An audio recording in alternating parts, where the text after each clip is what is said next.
වචනය කියලා කියන්නේ වචනෙන් ක්‍රියා කරන බව. එතකොට වචනයක් කතා කරන්න කලින් කෙනෙක් Taman තුල අභ්‍යන්තරේ හිතන ගතිය, නැවත නැවත හිතන ගතිය විතරක් නෙමෙයි අර හිතා ඉන්න බව, කතා කරන බව තියෙනවා. විමස කතා කරන බව තියෙනවා. අපි මොනවද කතා කරන්නේ? අම්මා ගැන, තාත්තා ගැන, අයියා ගැන, අක්කා ගැන, නංගි ගැන, මල්ලි ගැන, කෑම ගැන, බීම ගැන, ඇඳුම් ගැන, යුද්ධ ගැන.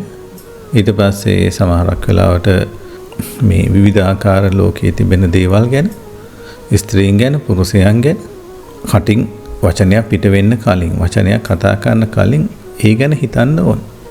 නිකමට කල්පනා කරලා බලන්න දැන් එබඳු ආකාරයේ දෙයක් කතා කරන්න ඊට කලින් හිතෙන්න නම් ඒක නැවත නැවත හිතන්න නම් ඒක විමස හිතන්න නම් විමසනවා කියලා කියන්නේ අර කතා බහ කරනකොට ඒක අර ගලපලා කතා කරන බවකට එන්න ඕනේ.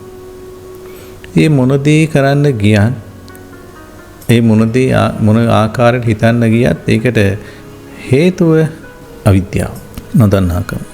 දැන් ඇත්තටම ඇයි අපි ස්ත්‍රීන් ගැන කතා කරන්නේ? එහෙම නැත්නම් පුරුෂයන් ගැන කතා කරන්නේ? කෑම ගැන කතා කරන්නේ?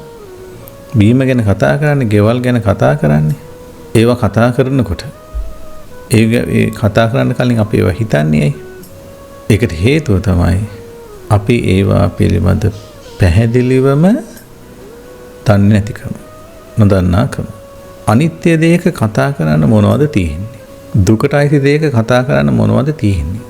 තමන්ගේ වශයෙන් පවත්වන්න බැරි දෙයක මොනවද කතා කරන්න තියෙන්නේ? මම කියලා හෝ මගේ කියලා හෝ ගන්න බැරි දෙයක මොනවද කතා කරන්න තියෙන්නේ? අසුබ දෙයක අපි මොනවද කතා කරන්න තියෙන්නේ?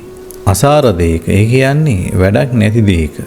අසාර කියලා කියන්නේ මේ ගන්න පුළුවන් දෙයක් නැහැ.